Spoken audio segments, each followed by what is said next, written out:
Serenity Ridge looked like a peaceful upper-middle-class paradise. Rows of manicured lawns, white fences, matching mailboxes, the kind of place where everything looked right because the HOA made sure of it. But to Ethan Harper, something always felt off. At 34, Ethan was a freelance network engineer who had moved into the neighborhood 6 months earlier with his wife Rachel and their daughter Ellie. He mostly worked from home, and perhaps that's what gave him the time to notice what others missed. Like how the lights on the corner of Birchwood Lane flickered every night at exactly 9:47 p.m., not 9:46, not 9:48, always the same. Or how the HOA patrol vehicle parked for exactly 11 minutes on every street during its random inspections. Or how Rachel's HOA violation notice for excessively tall rosemary bushes included a photo taken from a bizarrely high angle, directly above their front yard. "Who took this photo?" Ethan asked her one evening, tapping on the notice. "I don't know, babe," Rachel replied, rinsing dishes. "It doesn't matter. Just trim the bush and move on." But to Ethan, it did matter. He couldn't shake the feeling he was being watched. 2 days later, Ethan set up a small motion-detecting camera in his own front yard. He aimed it at the sidewalk to catch the usual dog-walking neighbors and maybe the HOA patrol car. But what he captured that night changed everything. At 2:11 a.m., a man in a neon yellow vest emerged from an unmarked white van. He parked by the light pole in front of Ethan's house, opened a hidden panel in the base, and seemed to adjust something. It only took 30 seconds. Then, he left. Ethan replayed the footage 5 times. "What the hell are you doing in there?" he muttered. He waited until the next night. At 3 a.m., armed with a flashlight and a toolkit, Ethan crept out to the light pole. The base was secured with standard screws, but oddly, a few were freshly scratched, like someone had been inside recently. He opened the panel. Inside was a neatly tucked compartment of wires and something else, a small black dome camera, the kind used for indoor security systems. It was pointed directly at his front porch. His heart pounded. He looked around the neighborhood. Every identical light pole, every perfect lawn, every rule-enforcing email from the HOA. How many of these things are there? Back in his garage-turned-office, Ethan connected the camera's wire to a portable diagnostic tool. It wasn't broadcasting locally, it was connected to a hidden wireless mesh network, one likely controlled from a central location. He traced the signal, a relay that bounced to the HOA clubhouse. "They're spying on us," he whispered. He didn't know how many cameras there were or who exactly monitored the feeds, but he knew one thing. Inside was a single sentence. "Stop digging, or we start digging into you." He felt a cold chill down his spine. Ethan didn't sleep the night he received the anonymous letter. He sat alone in his office, the lights dimmed, paranoia creeping in like smoke under a door. The letter was vague, but the threat was clear. Someone was watching him. Not just his front yard anymore, him. Still, Ethan was no stranger to digital forensics. Before freelancing, he'd worked on contracts for law enforcement and private cybercrime units. He had the skills. Now, he had the motivation. The next morning, Rachel noticed the bags under his eyes. "You okay?" she asked, sipping coffee. "Just a weird work thing," he lied. She kissed his cheek and went to get Ellie ready for school. He turned back to his computer. The night before, he had captured a wireless packet dump from the light pole camera. Now, he was ready to dig deeper. Using specialized software, Ethan decrypted part of the data, enough to uncover a hidden Wi-Fi SSID, SRHOA-meshnet. It confirmed his suspicion, a private network spanning the community. Each light pole camera acted as a node, smart, efficient, and creepy. He opened a floor plan of Serenity Ridge and began mapping camera locations based on signal strength and timestamps. By 3 p.m., he had identified at least 22 possible camera nodes in front of homes, parks, the clubhouse, the pool, all camouflaged as innocent utility lights. If the network ended at the HOA Clubhouse, that's where the footage was stored or streamed. Ethan needed to get inside. Serenity Ridge's clubhouse wasn't open to the public at night, but it was used during the day for authorized activities, HOA meetings, yoga classes, gardening clubs, etc. That Thursday, the HOA newsletter mentioned a 7 p.m. Neighborhood Beautification Committee meeting. Perfect. Ethan showed up wearing a Serenity Ridge baseball cap and brought a laptop bag with his usual tech tools tucked beneath a printed brochure. He posed as a new volunteer. Inside, the clubhouse looked like a suburban Pinterest board exploded. Beige walls, inspirational quotes, scented candles, and HOA propaganda posters. As the meeting started, he quietly excused himself to find the restroom and slipped down a hallway marked "Staff Only." To his surprise, the door was unlocked. At the end of the hall, Ethan found what he was looking for. A small utility room with a humming server rack and blinking green LEDs. Bingo. He pulled out a USB-based packet sniffer and inserted it discreetly into the network switch. Within seconds, his tool began pulling data packets, video feeds, logs, even administrative login credentials. But then he heard footsteps. Panicking, he shoved the drive into his bag and stepped into a janitor's closet just as the hallway light flicked on. A woman in heels passed by, oblivious. Ethan's heart pounded. He waited 10 minutes before exiting the closet, adjusting his cap, and rejoining the meeting just as they were finished. Ethan didn't sleep the night he received the anonymous letter. He sat alone in his office, the lights dimmed, paranoia creeping in like smoke under a door. The letter was vague, but the threat was clear. Someone was watching him. Not just his front yard anymore, him. Still, Ethan was no stranger to digital forensics. Before freelancing, he'd worked on contracts for law enforcement and private cybercrime units. He had the skills. Now, he had the motivation. The next morning, Rachel noticed the bags under his eyes. "You okay?" she asked, sipping coffee. "Just a weird work thing," he lied. She kissed his cheek and went to get Ellie ready for school. He turned back to his computer. The night before, he had captured a wireless packet dump from the light pole camera. Now, he was ready to dig deeper. Using specialized software, Ethan decrypted part of the data, enough to uncover a hidden Wi-Fi SSID, SRHOA-meshnet. It confirmed his suspicion, a private network spanning the community. Each light pole camera acted as a node, smart, efficient, and creepy. He opened a floor plan of Serenity Ridge and began mapping camera locations based on signal strength and timestamps. By 3 p.m., he had identified at least 22 possible camera nodes in front of homes, parks, the clubhouse, the pool, all camouflaged as innocent utility lights. If the network ended at the HOA Clubhouse, that's where the footage was stored or streamed. Ethan needed to get inside.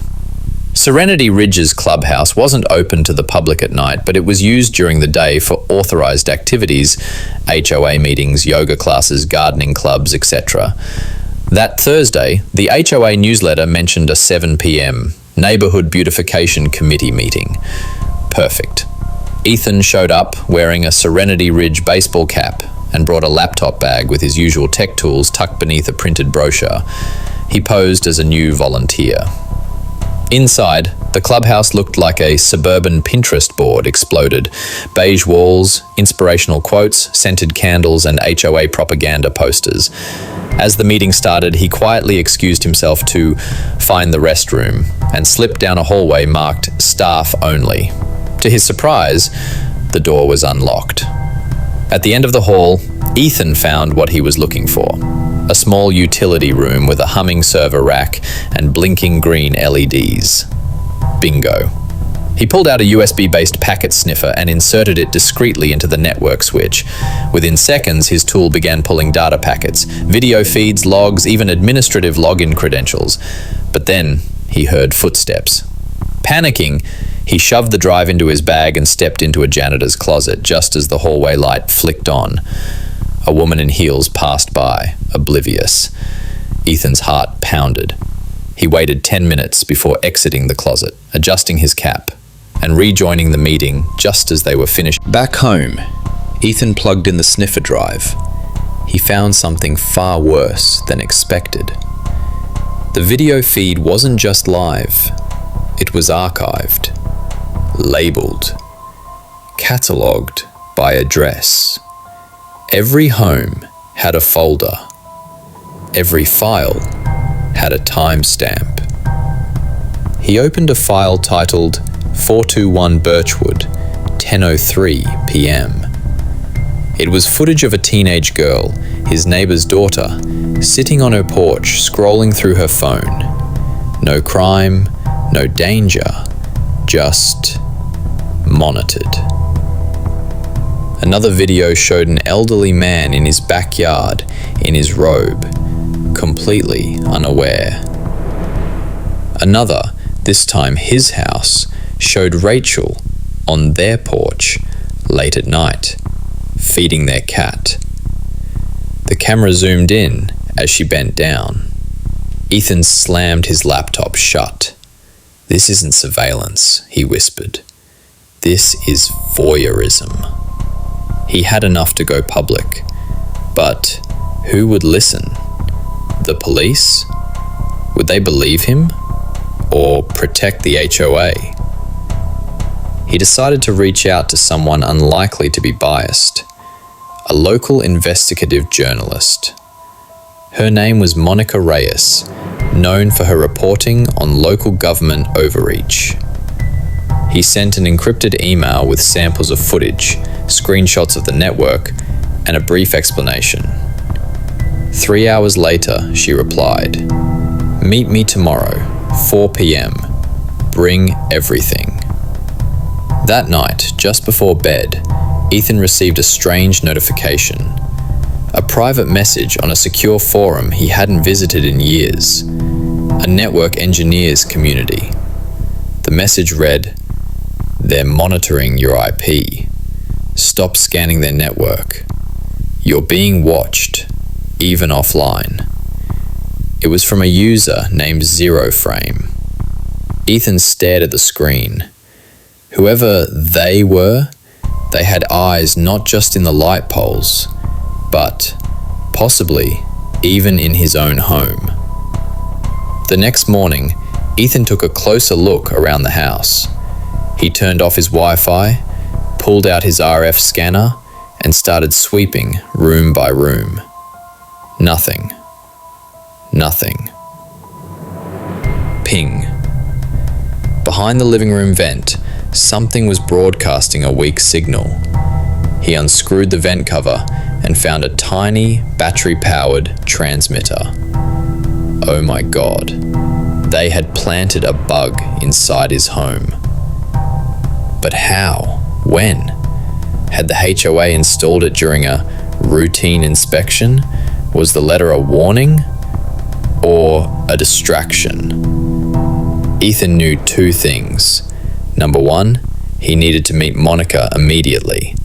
Number two, and he needed to get his family out before it was too late. Ethan didn't wait until 4 p.m. By noon the next day, he had packed his wife and daughter into the car under the guise of a spontaneous weekend getaway. He told Rachel they'd explain everything later, some urgent cybercrime stuff, he mumbled vaguely. He dropped them off at a hotel outside of town and promised he'd return that evening. Then, with his laptop bag, hard drives, and the bug he pulled from the vent all secured in a backpack, he drove to the agreed-upon location, a public park 45 minutes outside Serenity Ridge. He spotted Monica Reyes sitting on a bench near a duck pond, sunglasses on, sipping iced coffee, like she wasn't one of the most feared investigative journalists in the state. "You came," she said without turning her head. "I brought everything," Ethan replied, sitting beside her. Over the next hour, Ethan walked her through everything. The discovery of the light pole cameras, the mesh network, the archived footage, and most critically, the evidence that some of the footage wasn't just general surveillance. It bordered on illegal voyeurism. He showed her the footage folders labeled by house number, the zoom-ins, the home entry points, the audio-captured conversations, the footage of minors. Monica's face hardened. "You understand what this is, right?" she asked. "This isn't just an HOA story. This is criminal surveillance, wiretap violations, privacy abuse at scale." "I know," Ethan said, "but I don't know how far this goes. I think it's bigger than just our HOA. Monica nodded slowly. "I'll dig, but you need to prepare for blowback." "How bad?" "They won't just go after you online," she said. "They'll discredit you, intimidate your family, maybe worse."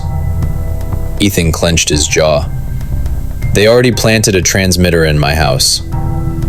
She stared at him. "Then we move fast."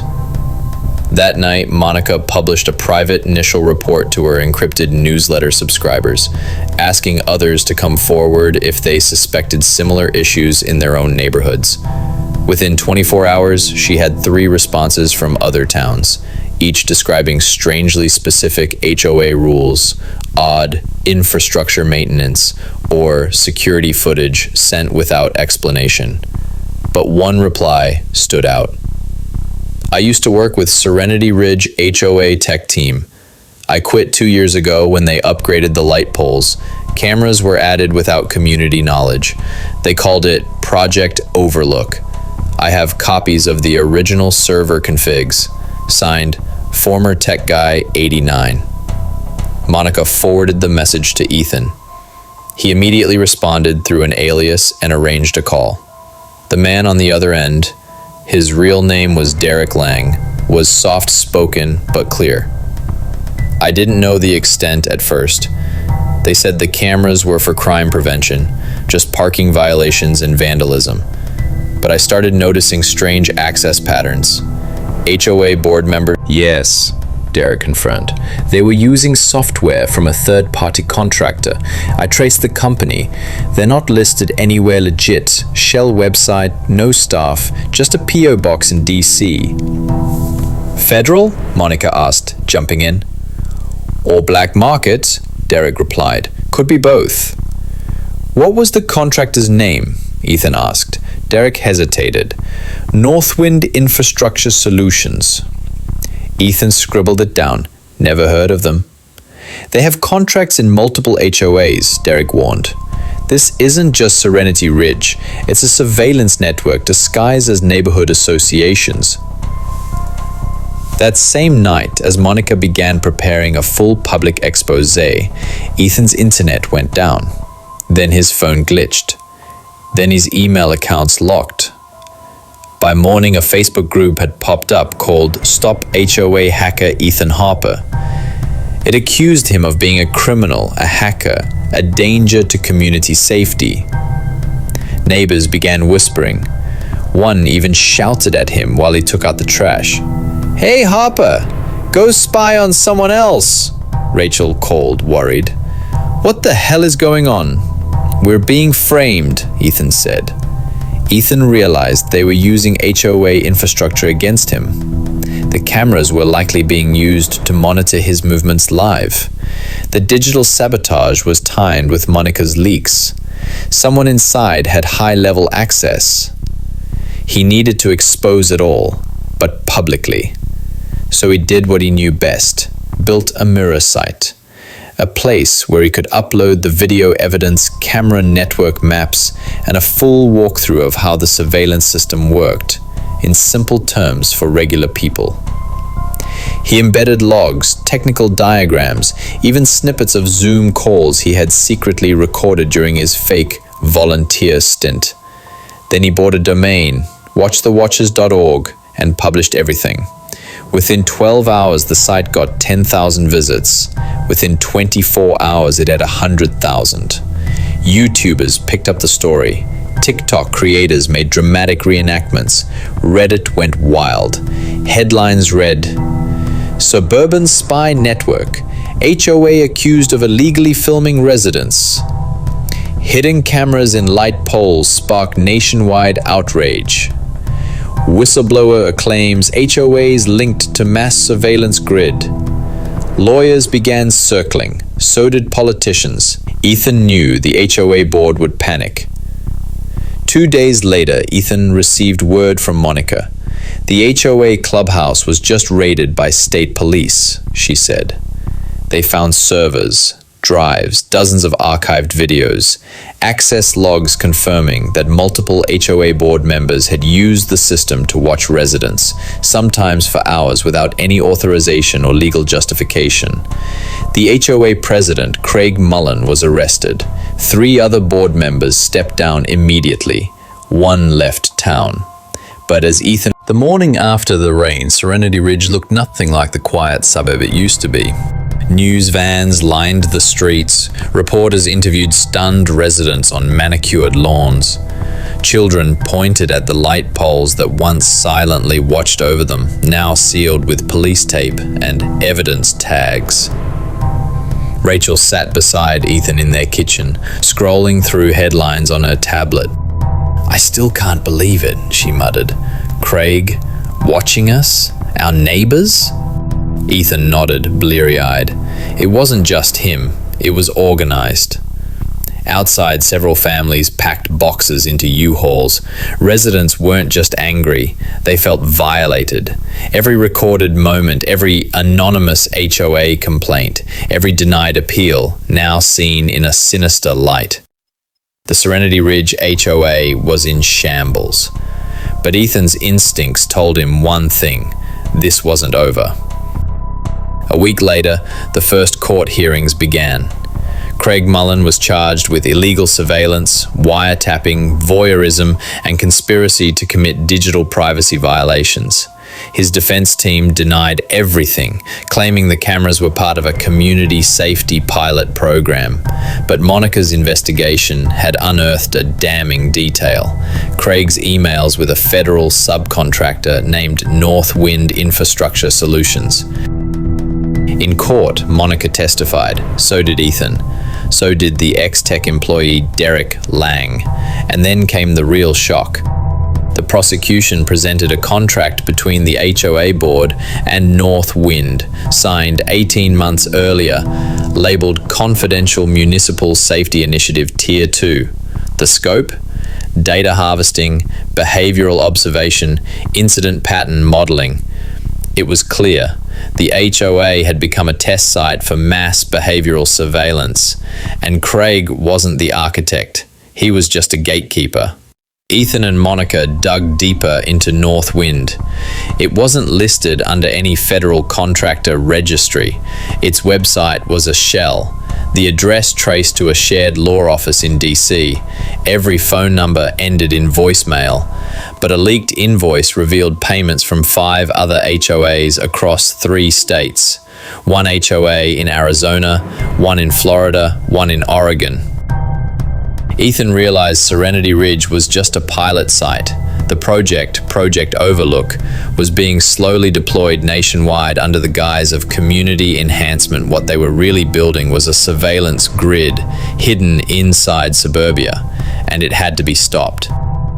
It started with a few angry neighbors, then came dozens, then hundreds. By month's end, a class action lawsuit was filed against Serenity Ridge HOA, Northwind Infrastructure Solutions, and unknown federal and private co-conspirators.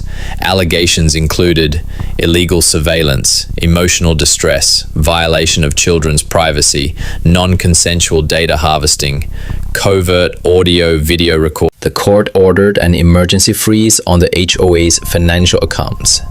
HOA dues were suspended. Board leadership was disbanded. An independent trustee was assigned to manage affairs.